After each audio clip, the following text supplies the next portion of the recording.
Hello friends, सभी लोग का चैनल में स्वागत है। नए लोग चैनल को सब्सक्राइब कर लेना। अभी आप सभी को पता है, कुछ दिनों पहले शाहरुख खान के बेटे आर्यन खान जी काफ़ी चर्चा में आए थे।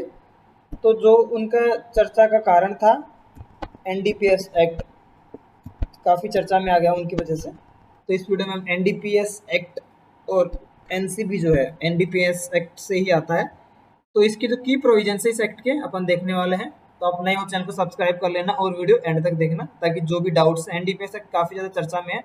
तो लास्ट टाइम जैसे आप देखोगे ना, तो रिया चक्रवर्ती की वजह से जुडिशियल कस्टडी वाला क्वेश्चन आया था यूपीएससी में, जुडिशियल कस्टडी के बारे में आया था एक। तो ऐसे ही क्वेश्चंस देखे जा सकते हैं। ये बॉलीवुड के सेलिब्रिटीज एग्जाम में क्वेश्चंस तो दे ही देते हैं, और कुछ फिल्म तो दे या ना दे, लेकिन अपना तो फायदा हो ही जाता है कम से कम। सबसे पहले विकिपीडिया से एक दो पॉइंट निकल के आ रहे हैं, वो देख लेते हैं, क्योंकि अभी बातें चल रही हैं कि फिलहाल जो एक्ट में काफी कमियां हैं, तो इस एक्ट को सुधारने की जरूरत है, अमेंडमेंट यानी कि हम भी कह सकते हैं। तो सबसे पहले तो एनडीपीएस एक्ट की फुल फॉर्म आपको पता होनी चाहिए, डायरेक्ट क्वेश्चन यही बन सकता है बैंकिंग एग्जाम्स में। तो narcotic drugs and psychotropic substances act 1985, ठीक है, बहुत इंपॉर्टेंट है। और एक्ट क्या करता है बेसिकली, किसी भी आदमी को production, manufacturing, cultivation, possession, sale, purchasing, transport, storage और consumption of any narcotic drug और साइकोट्रोपिक सब्सटेंस, ठीक है, प्रोहिबिट करता है इन सब चीजों के बारे में। अगर हम बात करते हैं, ये बिल 23 अगस्त 1985 में लोकसभा में इंट्रोड्यूस हुआ था, और इसको पास होके और ये फोर्स में आया था 14 नवंबर 1985 में, ठीक है। और इसके अलावा इसको अब तक 4 बार अमेंडमेंट किया गया है। ऐसे क्वेश्चन पूछे जा रहे हैं, स्टेटमेंट दे रहा है यूपीएससी में, मल्टीपल स्टेटमेंट क्वेश्चन, कि भाई ये एक्ट कितने बार अमेंडमेंट हो गया, ये ऐसा था वैसा था, ये कहानी लिख के। इस बार भी देखा गया था, ऐसी कहानियां काफी दे रहा है स्टेटमेंट्स के अराउंड। और बाकी एग्जाम्स में ऐसा ट्रेंड एक सेट हो सकता है। तो ये जो एनडीपीएस एक्ट अब तक 4 बार अमेंड हो चुका है, क्योंकि अभी फिलहाल बातें चल रही है इसको अमेंड किया जाए, इसमें कुछ कमियां एक्ट को सुधारा जाए। तो उस हिसाब से आपको 1989 में, 2001, 2014, 2016, ठीक है, 4 बार अमेंडमेंट हुआ था। और इस एक्ट की एप्लीकेबिलिटी भी दी हुई है, होल ऑफ इंडिया, सारा इंडिया में एप्लीकेबल है। और ये अप्लाई होता है ऑल सिटीजन्स आउटसाइड इंडिया, यानी कि विजय माल्या बन जाओगे तो भी एक्ट तो आपका लगेगा वो आपके ऊपर, समझ रहे हो।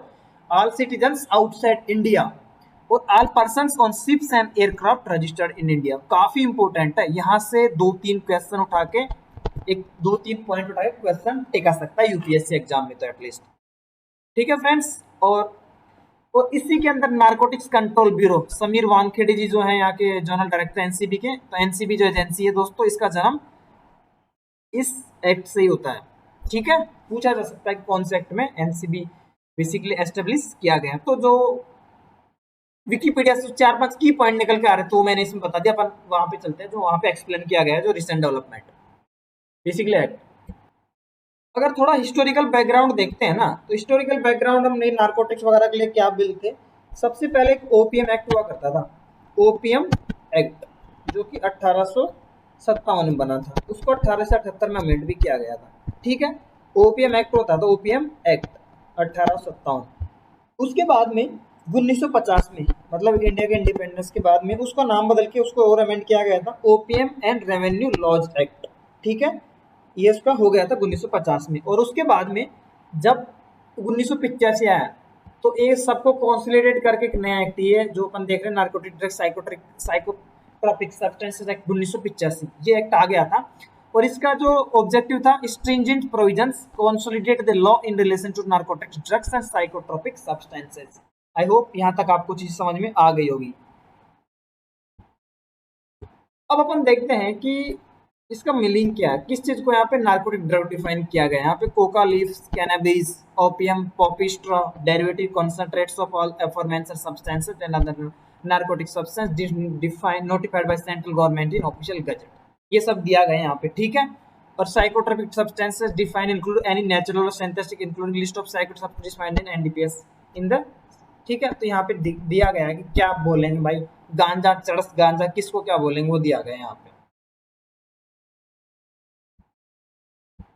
हालांकि इस एक्ट के तहत कुछ छूट भी दी गई है, एक्सेप्शंस भी है। अगर आप साइंटिफिक और मेडिसिनल पर्पज के लिए करते हो तो आपको छूट है इसके अंदर, लेकिन फिर भी आपको परमिशन, ऑथोरिटीज परमिशन लेके ये सब यूज करना है, साइंटिफिक या मेडिसिनल वैल्यू के लिए। अब इस एक्ट के अंदर एक बहुत इंपॉर्टेंट है, स्मॉल क्वांटिटी क्या होती है, कॉमर्शियल क्वांटिटी होती है। बेसिकली आपको small quantity means the quantity lesser than specified by the central government, और कमर्शियल क्वांटिटी मीन्स जो क्वांटिटी स्पेसिफाइड उससे ज्यादा। क्योंकि इसके अंदर दोस्तों क्या है ना, जितनी ज्यादा क्वांटिटी के प्रोपोर्शन में आपको पनिशमेंट मिलता है, इसलिए क्वांटिटी की डेफिनेशन काफी इंपॉर्टेंट है आपको समझने के लिए। यहाँ पे दिया गया है क्वांटिटी के बारे में, नाइकोटिक ड्रग या psychotropic substance, cocaine small quantity है 2 ग्राम, कॉमर्शियल क्वांटिटी है 100 ग्राम, ठीक है, यानी कि 2 ग्राम से नीचे वाला स्मॉल और 100 से ज्यादा वाला होगा कॉमर्शियल। एमडीएमए 0.5 ग्राम स्मॉल, 10 ग्राम मैक्सिमम, चरस कैनबिस 100 ग्राम स्मॉल और 1 किलो से ऊपर कॉमर्शियल। तो क्योंकि क्वांटिटी उतना ही ज्यादा आपको सजा, इसलिए इंपॉर्टेंट है। अब आते हैं पनिशमेंट, पेनल्टी। आर्यन साहब पकड़ में तो आ गए, लेकिन अब क्या पेनल्टी होगी भाई? पेनल्टी के लिए हम लोग बात करते हैं, देखिए स्मॉल क्वांटिटी अगर आपने तोड़ा है तो उसके लिए आपको 1 साल तक की जेल हो सकती है, 10,000 रुपए तक का जुर्माना, या दोनों, ठीक है। स्मॉल क्वांटिटी का अगर आपने कॉन्ट्रावेंशन किया है तो आपको बेसिकली 1 साल की जेल और 10,000 रुपए तक जुर्माना दे सकता है। अगर स्मॉल और कॉमर्शियल के बीच में है तो आपको 10 साल तक की जेल और 1 लाख तक का फाइन देना पड़ सकता है।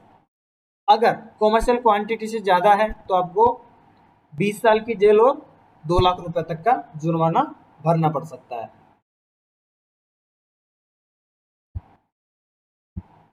देखो अपने अब तक तो देखा कि बेसिकली क्या जुर्माना रहेगा, अगर स्मॉल से नीचे है तो आपको 10,000 1 साल की जेल, और अगर स्मॉल कॉमर्शियल से बीच में है तो आपको 1 लाख और 10 साल की जेल, और 2 लाख और 20 साल की जेल हो सकती है अगर आपको बेसिकली कॉमर्शियल क्वांटिटी से ज्यादा। लेकिन एक स्पेशल इसके अंदर एक्सेप्शन है, एनहेंस पनिशमेंट, ठीक है। अगर आप रिपीटर ऑफेंडर हैं, ठीक है ना, तो आपको 1.5 गुना भुगतान करना पड़ेगा, 1.5 गुनी सजा आपको भुगतनी पड़ेगी, ठीक है, समझ में आया? यानी कि ज्यादा हैबिचुअल ऑफेंडर बनोगे तो आपको ज्यादा हर जाना भुगतना पड़ेगा।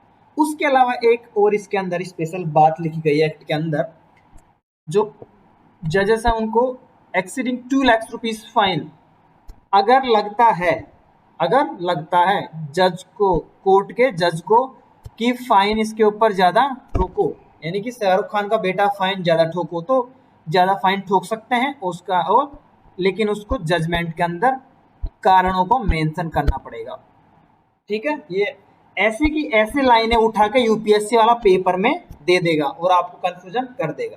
तो ऐसी लाइंस को ही आपको याद रखना है, ठीक है, कि द जज have the power to impose fine exceeding 2 lakhs, ठीक है। आपको ऐसे बातें भी याद रखनी है, क्वेश्चंस पूछे जा सकते हैं।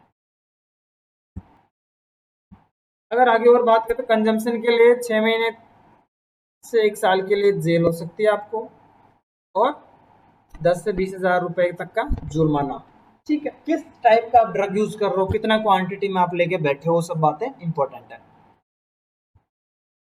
अपन अब जो लास्ट इसका है अपील और बेल, इसके बारे में देख लेते हैं। High court is the court of appeal as per NDPS act. अगर आपको अपील करनी है तो कहाँ जाना पड़ेगा? हाई कोर्ट का दरवाजा खटखटाना पड़ेगा।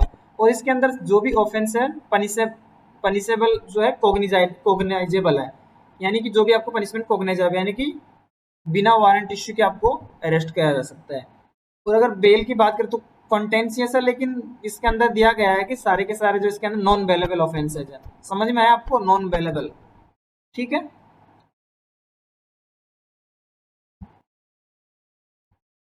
देखो अभी रिसेंट शाहरुख भाई के बेटे केस में एक और इसके अंदर बेल के बारे में कुछ कंटेंट बेसिकली हुआ है। बॉम्बे हाई कोर्ट ने तो बोला है कि सारे के सारे ऑफेंसेस नॉन बेलेबल है, भले आप कॉमर्शियल क्वांटिटी हो, कुछ भी हो, वाट एवर क्वांटिटी आपको नॉन बेलेबल है।